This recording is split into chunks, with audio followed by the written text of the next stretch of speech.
Yo después edito las mensajes que me ganan. No se preocupen, ¿eh?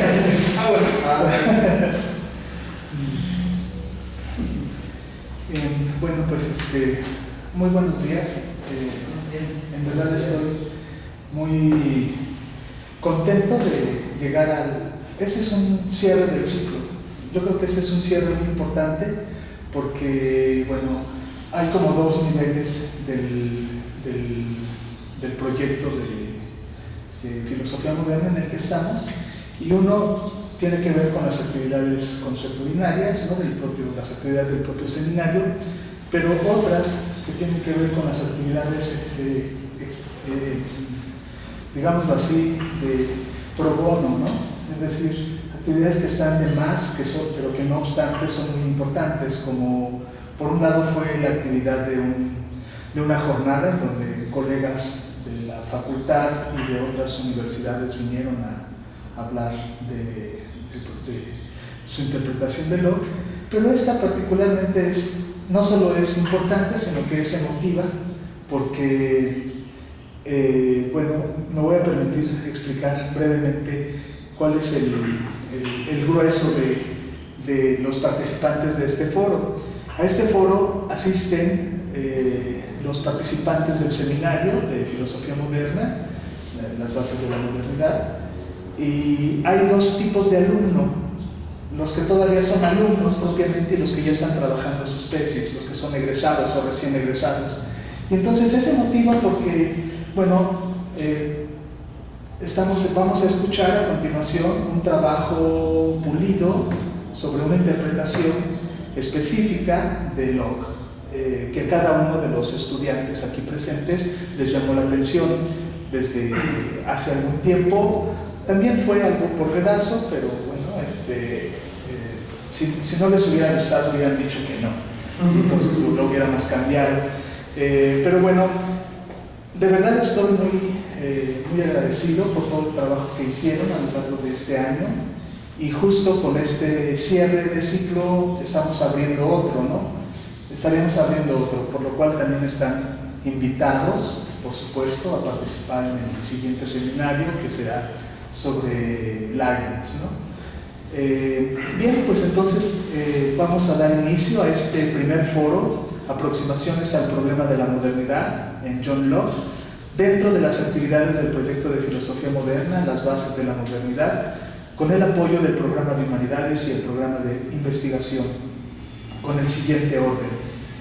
Comenzaremos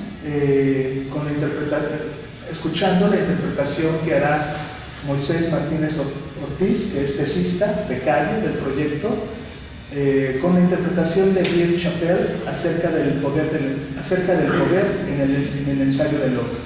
Me voy a permitir decir el programa en extenso, para no estar cambiando todo el tiempo de foco, ¿no? Entonces, bueno, Moisés es tesista, por cierto, hay que felicitarle porque ahí está su tesis. Hoy le voy a dar la firma de trabajo concluido y él tendrá que hacer ya lo suyo administrativamente. No significa que ya esté acabada, vamos a pasar al siguiente proceso, pero bueno, ahí está el trabajo comprometido también en su carácter de becario, por lo cual, bueno, José, pues te felicito, realmente hiciste el trabajo que debías. Con lo cual, vean que sí funciona esto, ¿no? Entonces también ustedes echen a remojar sus barbas. Bien, posteriormente pasará Carlos Nicolás Ortiz, que es ahora alumno de séptimo semestre, y él va a darnos una lectura sobre el poder en Locke, atendiendo particularmente al ensayo, sobre todo, ¿no? Al ensayo, a la obra de Locke. Posteriormente pasará Javier Iván Hernández Ruiz, quien va a abordar el problema de fe y razón en Locke. También Javier Iván Hernández Ruiz es alumno de séptimo semestre. Y por último, escucharemos la interpretación que hace Nicolas Joly sobre la relación entre fe y razón en el ensayo de Locke, mediante la interpretación, a su vez, el estudio que Marco Alberto Bautista Moreno, ahora egresado, va a ofrecer. Finalmente, yo daré una breve semblanza sobre la importancia del pensamiento de John Locke, y es posible que nos alcance el doctor Alberto Ruiz para hacer lo mismo, ¿no? Entonces haríamos una semblanza final sobre esto. Muy bien, pues bienvenido, muchísimas gracias por su trabajo, por su compañía y bueno, por esta presentación que me parece de verdad muy importante. Entonces, bueno, ustedes ya nos han hecho llegar sus trabajos.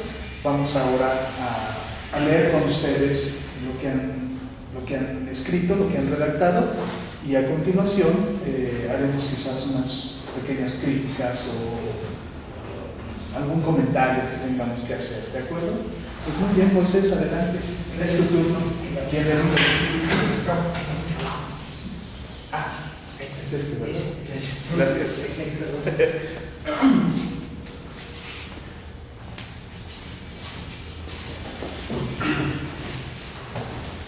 Bueno, antes de comenzar la lectura de este trabajo, pues me llamó la atención en cuanto al poder, hablando de unas cosillas que vi en la lectura que hice sobre esa interpretación que se hace acerca del poder en el ensayo de Locke, de Chappell. Pero bueno, antes de comenzar, ante todo, pues muchísimas gracias, doctor, porque bueno, no todos se avientan a, ¿cómo se llama? Pues ahora sí que pues proponer trabajar la tesis, y sobre todo con, digamos, tan poco tiempo, digamos, pues considero yo que un año es pues relativamente un buen tiempo para poderla trabajar, pero más que nada por la confianza que me ha mostrado a lo largo de este año y desde octubre, desde el momento mismo que, bueno, pues ahora sí que no están ustedes para saberlo ni yo para contarlo, pero todo esto surge a raíz de un correo que me envía el doctor Luis Antonio Velasco el día 5 de octubre, que me acuerdo perfectamente porque era domingo, en donde me propone trabajar la tesis y empezar a hacer un proyecto de este tipo de cuestiones, es decir, ¿cómo se llama? De poder pues apoyarme mediante esta beca, mediante mediante tanto la beca como la asesoría. Y yo creo que en este sentido, bueno, pues ha sido un proyecto extremadamente importante, me ha permitido enfocarme sobre todo a trabajar este proyecto de tesis, y sobre todo pues ahora sí que pues involucrarme un poquito más sobre lo que sería pues ahora sí que este proyecto de filosofía moderna, que dicho sea de paso pues conocía muy poco.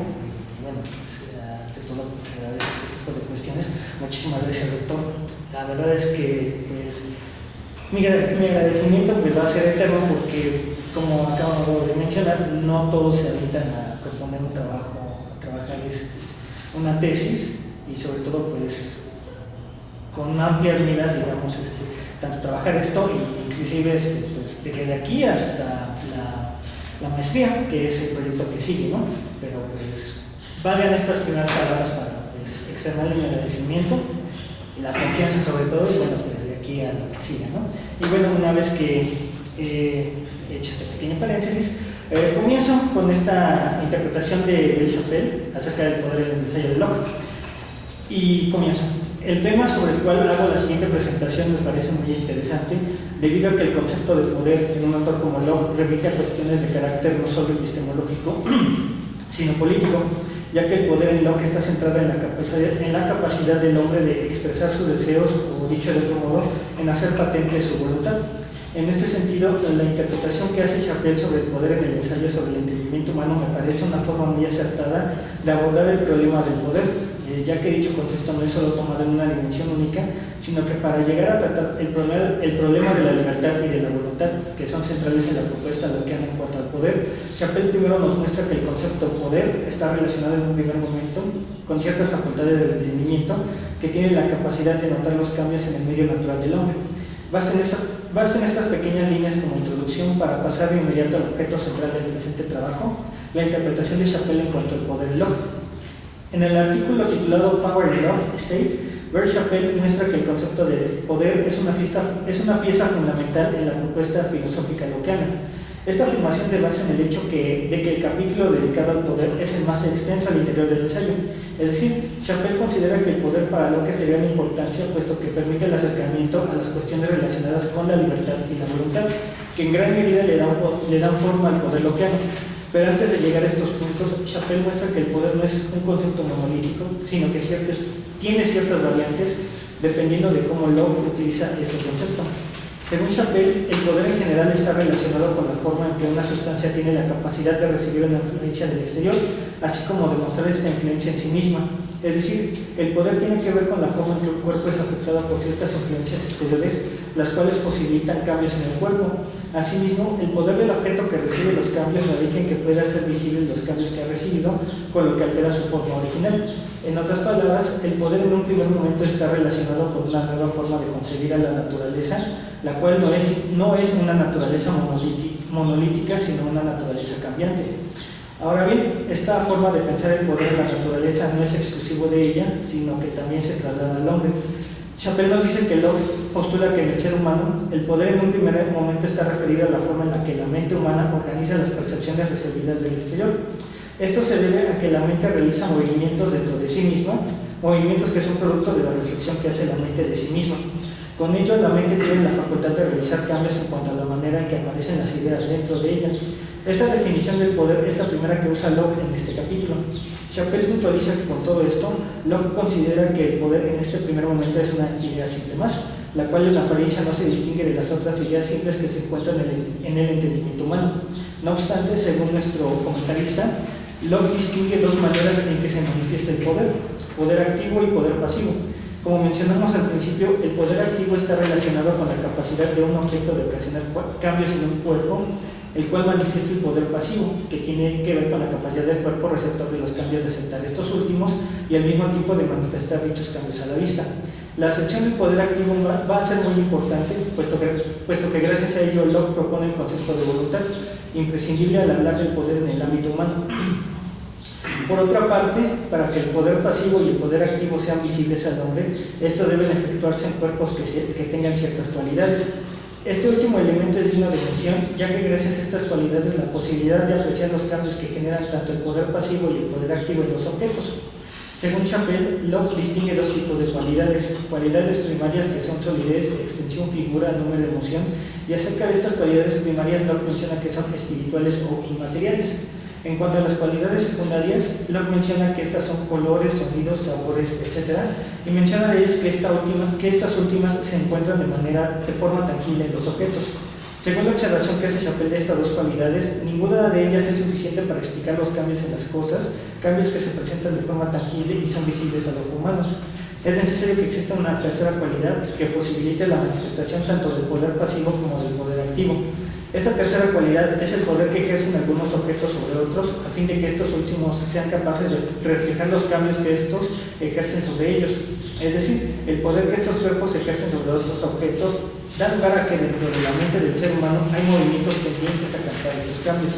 Dicho de otro modo, la mente humana está capacitada para captar los cambios que algunos objetos manifiestan por medio del poder de cambio que reciben de parte de otros objetos, con lo que es posible para la mente humana tomar nota de estos cambios y con ello hacer las operaciones mentales tendientes a captar y comprender estos cambios. La forma en que se postulan las cualidades, así como el poder que tienen estas sobre el entendimiento humano, son más comprensibles cuando se aborda el problema de la voluntad y de la libertad. Sin embargo, antes de entrar en detalle con estas consideraciones, Chapelle hace notar que las mismas no son un tema que Locke hubiera puesto de repente, sino que Locke meditó estos problemas durante un largo tiempo, para ser más exactos de 1690 a 1704. Esto nos muestra que tanto la libertad como la voluntad humana son un tópico en el que Locke se interesó de forma particular. Esto se ve reflejado en la manera en que, dependiendo de la edición del ensayo, aparece el tema de la voluntad y de la libertad. Chapelle cuenta 5 ediciones del ensayo, en 1690, 1694, 1695, 1700 y 1705. Esta última se publicó poco después de la muerte del propio Locke. En En cualquier caso, Chappell piensa que, a pesar de las distintas ediciones del ensayo, lo fundamental en ellas es la atención especial que presta Locke al problema de la voluntad en el hombre, y de la misma forma cómo esa voluntad se puede relacionar con el problema que Locke desarrolla en el capítulo 21 de la segunda parte del ensayo, el poder. Chappell indica que Locke presenta la voluntad como un poder activo, el único en donde la experiencia no juega un rol central. La razón de ello es que la voluntad como poder se ejerce sobre ciertos actos que corresponden a esa voluntad y que Locke, siguiendo a otros autores, denomina abolición. Según Chappell, las voliciones en el ser humano son las manifestaciones de la voluntad humana, las cosas que permiten la activación del poder llamado voluntad y que posibilitan que el hombre tenga la capacidad de dirigir esa voluntad hacia algún objetivo en particular. En concreto, las voliciones de las que habla Locke son voliciones que tienen como objetivo permitir la acción y que el hombre pueda acceder a aquello que desea. Chappell observa que Locke diferencia dos tipos de volición que a su vez están relacionadas con la capacidad de movimiento. Estas voliciones son A, pensar, y B, moverse. Locke señala que en pensar o desear está íntimamente relacionado con la mente humana, mientras que el movimiento es una acción propia del cuerpo.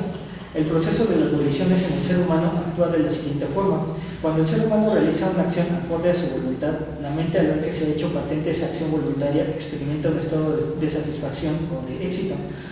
No obstante, este movimiento de la voluntad de la mente no puede considerarse como definitivo, pues la voluntad humana puede toparse con obstáculos, los cuales entorpecen e incluso imposibilitan la realización del deseo del hombre. Por otra parte, la voluntad del cuerpo humano se manifiesta cuando el hombre desea realizar algún movimiento físico, por ejemplo, caminar. Cuando eso sucede, el cuerpo realiza la acción sin mayor problema. En este sentido, el cuerpo ejerce la voluntad de caminar porque así lo quiere el hombre. Chappell señala en este punto que cualquier movimiento que el hombre efectúe de manera física es porque antes ya hubo un movimiento interno. Este movimiento interno es la voluntad, la cual, como hemos mencionado, es un poder activo. Es decir, el hombre como tal no realiza ninguna acción sin que antes la voluntad se haya primero activado en la mente. Una vez que esto se realiza, el hombre puede entonces movilizarse con miras a cumplir el deseo de la voluntad, que en suma es su propio deseo. Pero como también hemos mencionado, Locke piensa que a veces hay ciertos impedimentos tanto en lo físico como a nivel mental que obstaculizan o impiden de manera definitiva la realización de la voluntad humana. Se dice entonces que el hombre se encuentra insatisfecho, estado contrario a la satisfacción experimentada cuando se alcanza el objetivo.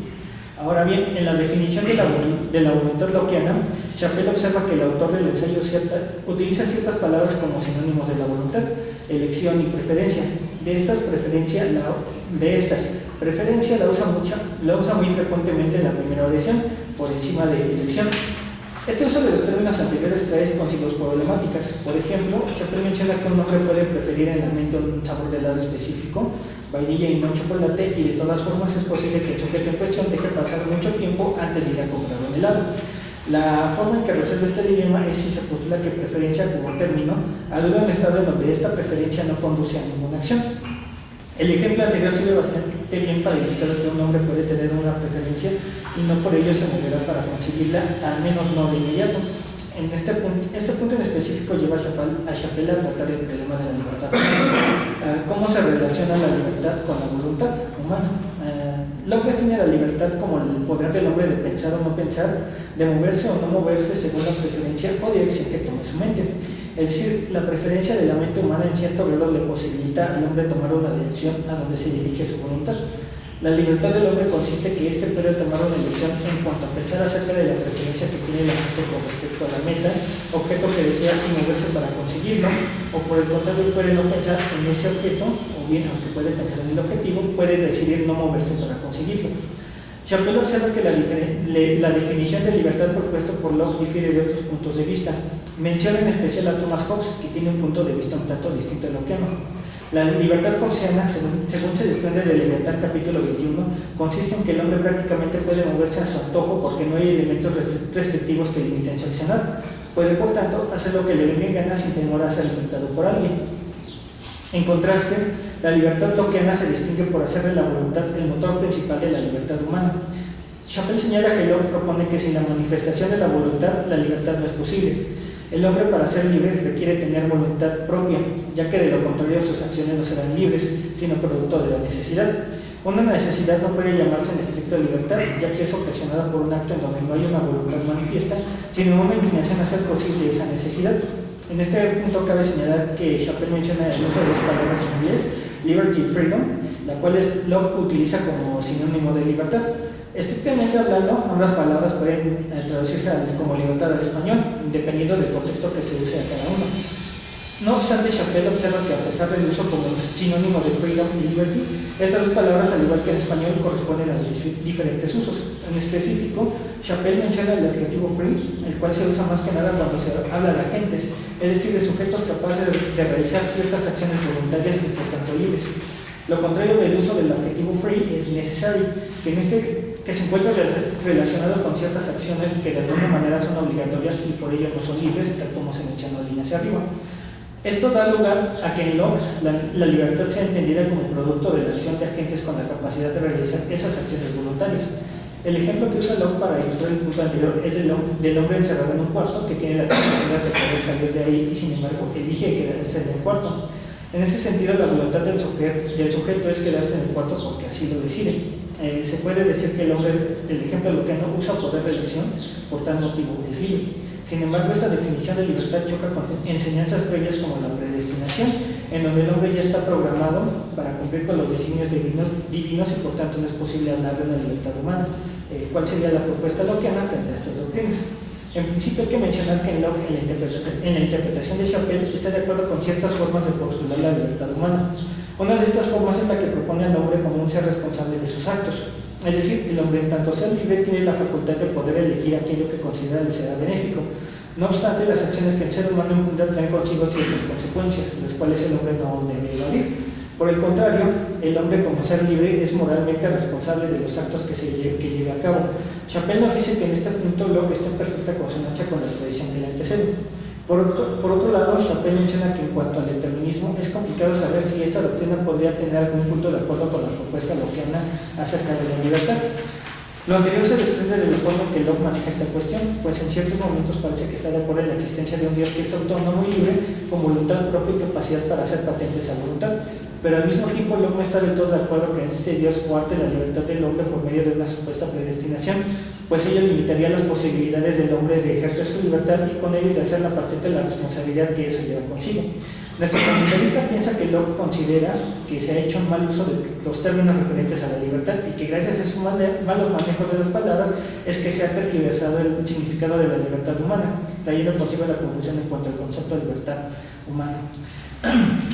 Por último, e íntimamente relacionado con la libertad, se encuentran las motivaciones, es decir, el por qué el hombre utiliza el poder que tiene en la forma de libertad, es decir, qué motiva al hombre a usar su libertad. El cuestionamiento anterior tiene relevancia, pues con ello Locke cierra el capítulo 21, en donde ha tratado con lujo de detalle el poder. Según nuestro comentarista, Locke encuentra que la motivación que hace al hombre usar su libertad y por tanto usar el poder que tiene es la búsqueda del bien. Sin embargo, el concepto de bien de Locke es un tanto distinto. El bien lockeano está más relacionado con la forma en la que el hombre percibe aquello que le proporcionará ese bien que busca. Como tal, el ser humano usa su libertad basada en la voluntad para procurar el bien que está anhelando porque le produce un placer. Este planteamiento tiene la particularidad de hacer creer que Locke es un hedonista, pues se busca el placer por el placer mismo. No obstante, complementando la idea de Locke respecto a la motivación humana, se encuentra la idea de suspensión, que se refiere al acto de interrumpir o de suspender la acción tendiente al uso de la libertad. Tal suspensión se da en tanto la mente humana delibera dentro de sí los pros y los contras de sus acciones y con base en esa reflexión decide si se lleva a cabo su voluntad y ejerce su libertad o por el contrario, interrumpe o suspende esa voluntad, ya que de seguir en su empeño la voluntad puede resultar contraproducente. Es en este punto donde considero se resume la visión de Chappell en cuanto al poder, puesto que involucra todos los conceptos que Locke postula en el capítulo del poder. En otras palabras, el poder lockeano en la lectura de Chappell es producto de la mente humana en cuanto recibe y clasifica las percepciones y los cambios que estas percepciones ocasionan en el entendimiento humano. Pero este es solo un paso en la postulación lockeana, ya que el poder del hombre no solo estriba en la clasificación de estas percepciones. Por el contrario, al saber que hay percepciones que pueden ocasionar un bien al ser humano, este último tratará de alcanzar este bien, la importancia que tiene la voluntad humana en tanto poder activo capaz de influenciar los actos del ser humano. Pero a la par de la voluntad que está relacionada con la libertad del hombre, que es una manifestación del poder que posee el ser humano, están relacionadas dos cosas más. La responsabilidad del ser humano en cuanto a las acciones que emprenda en tanto ejerce esa libertad y la capacidad de reflexionar sobre las ventajas y desventajas de su accionar. Como hacen ello, el hombre tiene la posibilidad de suspender el uso de su libertad, lo cual también es un uso del poder de la voluntad del hombre. Con ello, Chappelle concluyó que el estudio que hace Chappelle con respecto al poder del hombre es muy complejo y muy rico, pues no solo se limita a las consideraciones de tipo epistémico, sino que aborda otro tipo de cuestiones como las éticas o las políticas, pero cuya extensión rebasa los límites del presente escrito. No obstante, el estudio de Chappelle muestra que el poder, tal como lo trata Locke, es un concepto básico e importante en la propuesta filosófica del pensador inglés, razón por la cual, y como mencioné al principio, Locke le dedica un capítulo completo que bien pudo ser una segunda parte. Sería todo. Muy bien. Pues muchas gracias, Moisés. Gracias. Vamos a comenzar, yo creo. Tenemos tiempo para hacerlo. Sé que no va a venir Memo. Tampoco va a venir, bueno, de los del programa, ¿no? Los que no están en el programa, entonces tenemos un poquito más de tiempo y bueno,